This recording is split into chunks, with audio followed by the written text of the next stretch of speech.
last night there was an interesting article posted on the website GameIndustry.biz, and a lot of you guys may actually be aware of this because popular Call of Duty news site and friend of mine, Charlie Intel, ended up writing their own subsequent article regarding this article in question, talking about 2019 as a whole in terms of the gaming industry, and one specific part that related to our little community here of Call of Duty fans that may prove rather interesting and honestly is something I really wanted to talk about because I've discussed this briefly on Twitter, but the last time we talked about this was probably half a year ago, if not longer, whenever we first even got our first real teases, leaks, and look at Blackout as a whole and other parts of Black Ops 4. But the article in question, entitled What Lies Ahead, Analysts Make 2019 Predictions, really deals with the gaming industry as a whole. It's not necessarily just focused on Call of Duty, Activision, and Blizzard, though of course what we're going to be talking about deals specifically with those areas of focus. But if you guys want to check out the article in full and see just a lot of other predictions about 2019, it's an honestly rather fascinating read. So if you guys want to check that out, I'll leave a link down there in the description below to the full article that you guys can take a look at whenever. But what we're going to be focusing on and talking about today deals with the input of one Michael Proctor from Wedbush Securities. He's an industry analyst, as with everyone listed in this, and if you take a look at some of his other previous estimations and guesses on what would happen, his report card that they end up giving is relatively decent in terms of A+ ratings. Some things he missed the mark on, but of course that's to be expected. Nobody can see the future entirely, so of course there are going to be some things that aren't entirely right, but others do have a good track record with this. So for his predictions this year, what deals mostly with Call of Duty and Activision come down to his prediction of Activision making Overwatch and Blackout free to play. In this prediction, he says, I think that the 18 Overwatch League owners have been assured by Blizzard that it will expand the audience for Overwatch. The most expedient way to do this is to make the core game free to play in order to attract tens of millions of new users who ostensibly will convert to OWL viewers. I expect this by mid-June, the 3rd anniversary of the launch of the original game, with disgruntled players who bought the core game being likely compensated by being given free stuff, skins, or other cosmetic items. Blackout will go free to play at least a month prior to the launch of next year's Call of Duty in order to promote the new game. Now, in terms of the timing of that, I don't know if I necessarily agree with it because I feel like if it goes free to play, it could genuinely hurt the sales of the next title or the promotion and I guess therefore playing of the next game, even if they do decide to go something drastic and maybe even convert that to free to play. But regardless, I don't know if I necessarily agree with the timing, but the idea of free to play Blackout is something that I've been championing since it was ever officially announced, and that's what I really think that he hit the nail on the head here at this one. Now, while an industry insider's prediction doesn't always correlate to it actually happening, I find it firstly not only incredibly interesting and important to talk about, but I also find it as sort of a voice of reason in a business perspective, because I truly think that right now the executives at Activision and Blizzard are actually hurting themselves by focusing on the numbers that continually push the games of a $60 plus price tag. And yes, that's the industry standard right now, but I don't think that it will be for too long. When you take a look at it from a business perspective, the most lucrative in earnings you're gonna find in the top, maybe say 5 or 10, of course, Fortnite, a free-to-play game, and more than likely a dozen or so other mobile games dominating those top lists, which are also free-to-play. So the industry is going to be changing, and it's just a matter of time until that shift could be too late. And in his prediction, he ends up stating just Blackout will be free to play. And that's something that I think makes sense because again, it has the chance to live the longest on its own than any other portion outside of Black Ops 4. So when we take a look at Blackout in particular, it's an introduction to the BR genre, and truthfully I may be biased, but I think it's one of the better and more complete installments in that genre. The comparable competition, things like PUBG, that's been an unoptimized Frankenstein of pre-made license-to-use assets of the Unreal Engine that just as of recently has been correcting its flaws after nearly 2 years, and even the hardcore PUBG fans will probably contribute further and say there's still a ton of work to be done. Fortnite is still technically in beta, and truthfully that's just a guise or a false listing so that they can continually update the game on a more frequent basis through the third-party platforms like Microsoft and Sony for Xbox One and PlayStation 4. If that game was solely released on the Epic client on PC, there wouldn't be any issues, but Sony and Microsoft and third parties are a little more stingy with updates on a full launched game, but I digress. The next one, H1Z1, well, if you followed me long enough, you know that that's an old wound that I don't really like to dive into, but I have little to no sympathy as they had the gold standard for the longest time of BR content and then literally changed everything about the core gameplay, and it killed it. They're too afraid to adjust to feedback and make the leaps of faith like a loop stream, a proper ranking system, and the things like free to play that ultimately rendered their golden child obsolete. And that's ultimately what I fear could happen to Call of Duty. And with Blackout being something that could withstand that test of time a little further, the idea of the executives only banking on the sales of the game up front and then the microtransactions later on, that's an old school way of looking at it. It's literally just milking a cash cow, which, not trying to offend the franchise or anything like that, it's literally a cash cow.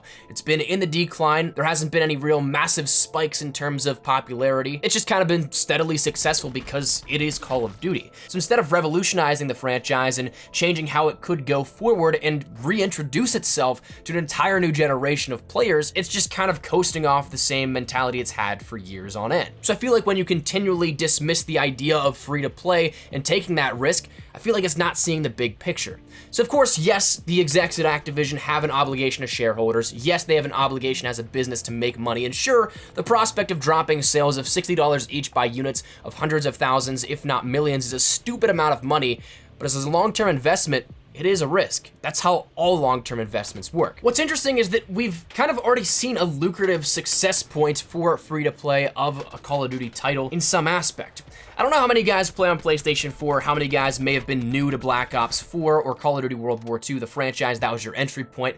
But last year, from June 11th to July 11th, Black Ops 3 was made free to play for PlayStation Plus users only. This is not a game that was in its prime of its life. It's not something that was heavily advertised. It didn't have TV ad spots during the NBA playoffs or anything like that, like we'd see normally for a regular reveal event or something like that for the upcoming title. It's not anything that had prime spotlight of influencers on YouTube, Twitter, Facebook, you name it. It kind of just happened and was announced on the socials of the official accounts only and had some residual press, but was relatively on the low. But for 30 days, Black Ops 3 was made free to play for PlayStation Plus users, and that skyrocketed the player count total of Black Ops 3 in an absolute unfathomable amount. To put it into perspective, the Reddit user Cal9 did some investigative journalism in a sense where they took a look at PlayStation 4's year-end campaign called PS4 My Life and then crossed available data with the trophies on hand to get rough estimations of player counts, or rather installment numbers, of the Call of Duty titles, and the impact that the free-to-play deal had is absolutely astounding. Before we jump into the numbers and comparisons of each game, a few things to keep in mind, some variables and disclaimers, is that one, this wasn't available in the US for some reason. I can't check this out if you're in the US, so you can't check it out to find your own stuff. 2, it was assumed that it's global numbers. 3, it's also assumed that it's the number of players who have had the game installed on their consoles or linked with their accounts in some way, shape, or form.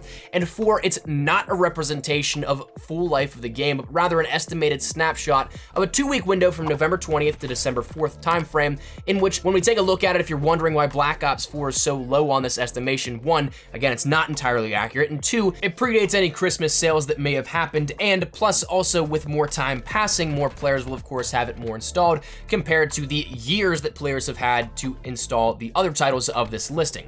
When we take a look at it, Ghost had an estimated 13.2 million players or installs. Advanced Warfare had a total of 21.3 million. Let's skip Black Ops 3 for a second and go to Infinite Warfare, which had a total of 18.4 million. Modern Warfare Remastered had a total of 10.6 million, and Call of Duty World War II had a total of 25.5 million.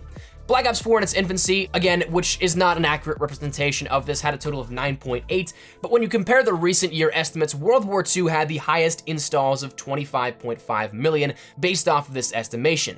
But when we go back and look at Black Ops 3, that had 54.7 million installs, more than double the next highest number, and all presumably because, 1, it was a fun game and got the most press, but also because it was free to everyone with PlayStation Plus for a month. If all games relatively have a sort of common ground and you don't have too much deviation in terms of those player numbers when it comes to installments, and the only outlier that you can find is one that had a free-to-play element, then to me, that kind of shows the power of that 1-month deal. So when we round back talking about Blackout potentially going free to play based off of this analyst prediction, it's not the worst idea in the world. Black Ops 4 is already shaping up to be a cosmetic and MTX powerhouse compared to other titles, which, if things like this in Black Ops 4, like buyable camos and not stupid face paints, or something that drastically changes the game and how it works, and isn't as bad as, say, Black Ops 3's supply drop system, and we go forward with that even in the future, it'll still churn out money even if you introduce the free-to-play element.